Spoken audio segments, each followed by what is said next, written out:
নদিয়ার করিমপুরে কৌটো বোমা সুষ্ঠুভাবে নিষ্ক্রিয় করল বম্ব স্কোয়াড এবং সিআইডি। বিধানসভা নির্বাচনের আগে বোমা উদ্ধারের ঘটনায় চাঞ্চল্য ছড়িয়েছে করিমপুরের কাঠালিয়া এলাকা। কাঠালিয়া মাঠের মধ্যে একটি কলা বাগানে তাজা কৌটো বোমা পড়ে থাকতে দেখে স্থানীয় চাষিরা খবর দেওয়া হয় করিমপুর পুলিশকে। পুলিশ ওই জায়গাটা সিল করে রেখেছিল। রবিবার সকাল 11টার দিকে বম্ব স্কোয়াড এবং সিআইডির একটা টিম এসে পৌঁছয় বম নিষ্ক্রিয় করার জন্য।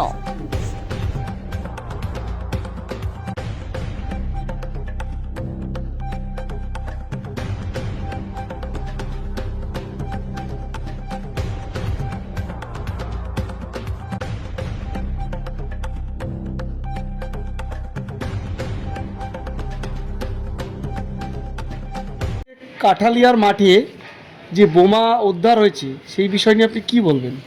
হ্যাঁ, বিষয়টি খুবই উদ্বেগজনক এলাকার মানুষের পক্ষে এবং আমার পক্ষেও। নির্বাচন কমিশন বলছে ফ্রি ফেয়ার ইলেকশনের কথা, কিন্তু চারিদিকে অ্যান্টি সোশ্যালরা তারা এই সমস্ত বোমা পিস্তল নিয়ে অবৈধ অস্ত্রশস্ত্র নিয়ে ঘুরে ঘুরে বেড়াচ্ছে। এবং গতকালকে আমার নমিনেশন ছিল, শুনলাম নাকি 3টের সময় এই জিনিসটাকে ট্রেস করা গেছে। তবে এই বিষয়টা নিয়ে আমি বলবো যে এলাকায় প্রচুর স্তূপীকৃত বোমা রয়েছে, স্তূপীকৃত উইপেন্স রয়েছে, সেগুলোকে উদ্ধার করার জন্য এখনই প্রশাসনের স্টেপ নেওয়া উচিত।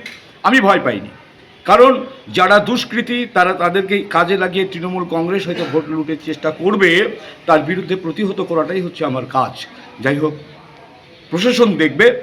আশা করি প্রশাসন সমস্ত স্তূপীকৃত বোমা উদ্ধার করবে এবং প্রকৃত দুষ্কৃতী কারা এর সঙ্গে যুক্ত তাদের উদ্ধার করবে, করে তাদের উপযুক্ত শাস্তি দেবে। ধন্যবাদ।